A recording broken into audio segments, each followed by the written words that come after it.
Hey guys, welcome back to Critical Flick. This week I'm reviewing the new movie by Guy Ritchie, King Arthur and the Legend of the Sword. So, like I said, this movie is directed by Guy Ritchie, who is mostly famous for doing the Sherlock Holmes movies with Robert Downey Jr. And it stars Charlie Hunnam as Arthur, who most people know from Sons of Anarchy, and Jude Law, who teams back up with Ritchie being in the Sherlock Holmes movies. There's also a lot of supporting characters who aren't worth naming or remembering for the most part. So basically, the plot of this movie is Jude Law's character, Vortigern, is King of England, and you find out very early on in the movie, in fact, it's the very first scene of the movie, that he killed Arthur's father, and that's why Arthur was an orphan and raised in a brothel. And he's obsessed with trying to find Arthur because he's the true king, and he's the only one who can wield Excalibur, aka the Sword and Stone. So Arthur's living his life in what's basically London. He gets thrust in this whole mess because he ends up getting sent to the castle, and he's forced to try and pull the sword from the stone. And once he pulls the sword from the stone, Jude Law knows, yep, that's him. He's the born king, as they call him, and I need to kill him. He needs to be out of the way so I can remain king. So the whole movie is Jude Law's character trying to kill Arthur, and Arthur trying to overthrow him. I like to start off by saying that Guy Ritchie's style works really well in the Sherlock Holmes movies, and I loved it. I personally really liked Man from U.N.C.L.E. as well. But this movie, it didn't work well. It had that really choppy cutting and that fast slow-mo. And with this movie, it didn't work. Arthur's character in this movie is very similar to Sherlock Holmes' Robert Downey Jr. The only problem is Robert Downey Jr. really pulls off that, like, smart-ass, quirky character. And in this one, it just doesn't work that well. I mean, not that he's a bad actor, it just doesn't work that well. Also, the comedy in this one felt kind of shoehorned in. While in Man from U.N.C.L.E. and Sherlock Holmes, it worked really well, and it was a real focal point of the movie, and it seemed just kind of like an afterthought in this movie, just a little bit of relief from all the drama and the action. And the performances in this movie weren't anything to write home about. They weren't fantastic. Arguably the best performer was Jude Law. He's always pretty good in everything he's in, and he played a really good character that was so conflicted at the same time as being extremely driven. And you can see that he doesn't want to do the things that he does, but he's so consumed with his need for power and his need to stay in power that he does terrible things. Arthur's character was kind of one note.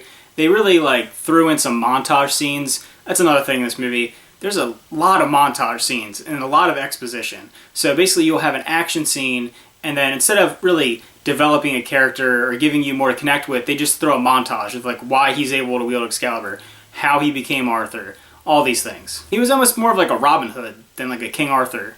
It was kind of cool, but it didn't feel King Arthur to me. And oh my gosh, there was a character, I don't know if they ever use her name, but she's like the mage in it, I guess the Merlin type character.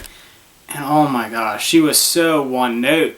Anytime she was on screen, it just brought everything down. She was just like, and then you have to do this. And it was just like, oh my goodness, come on. At times, the cinematography in this movie was actually pretty good. There's some really good landscape shots. I'm not sure where they filmed, but it was really beautiful at times. And there were other times where the entire scene was CG. The people were CG, the scenery was CG, everything about it. It was like somebody went on a computer and made that scene, and it took me out of the movie multiple times. Especially the fight scenes. All the fight scenes that I know, I could tell, were completely CG. And it looked not great. It looked like video game cutscene-ish. I could tell this movie was really going for something, and I think it could have done it if it was a little more polished. It was a little too stylized, and with a movie that's going to be as epic as this movie, you can't be that stylized. I think it would take a lot of people out of it, and I don't think this movie would appeal to a lot of mainstream audience members. So one thing that Guy Ritchie's been really good with is his scores, and Sherlock Holmes scores were great. I'm pretty sure they were nominated. I liked Man from U.N.C.L.'s score. Okay, the tracks in this were good, but they just repeated it. There was one track that I'm pretty sure they played 14 times throughout the movie, and it was cool, but it was okay, I get it. Anytime there's an action scene, you're gonna play the same exact track, and it got old for me. And there were a lot of scenes in the movie that I felt were built around a shot. They wanted to get a single shot of this character doing this motion or this pose, and they built a whole scene around it. And I could really tell at times that I don't think they really knew what they were doing scenes. It was a mixed mismatch of things going on, and they just got this really epic shot that was in there. Now, don't get me wrong, there were some really good shots, but I feel like the storytelling suffered from that. It jumps around a lot, back and forth. There's a lot of flashbacks, and it uses the same flashback over and over and over again, which I get they're trying to drive home that exact moment as being really important, but they use the same flashback scene probably 5 or 6 times. I can appreciate the scope of this movie and, you know, the huge story they were going for, but it missed its mark, and it didn't do the things that epics, like successful epics, do really well, like Lord of the Rings or something like that. I'll give it credit though. Epics can get really long and they can get really boring and really convoluted. This didn't ever really do that. It went at a really, really rapid pace. Like it just kept going. That worked for me. It never felt like a long movie. I never felt like, oh, let's just wrap this up, let's get this going. Because it was like bang, bang, bang. But at the same time, that wasn't great because you gotta have more than just action scenes and exposition, and action scene, and flashback, and action scene, and montage. It needed to flow better, and this movie just didn't flow that well. So overall, I'm gonna give this movie a 5 out of 10. It wasn't awful. It definitely wasn't the worst movie I've seen this year, The Circle, but it wasn't great. It's not something I probably would ever visit again, but it was worth seeing.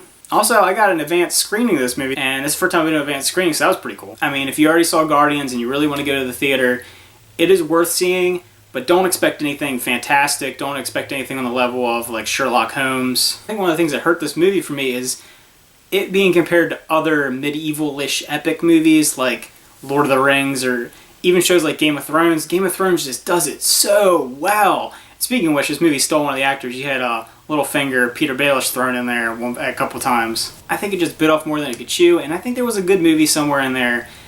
And I think if there was a director's cut and it was tightened up a little bit, it would have been a lot better movie. This was definitely a step back, in my opinion, for Ritchie, and it makes me a little bit worried for Aladdin, but his catalog, I have confidence that he can pull it off, especially if it's going to be more comedic. This movie didn't have enough comedy to be funny, but it had just enough to be like a little awkward at times.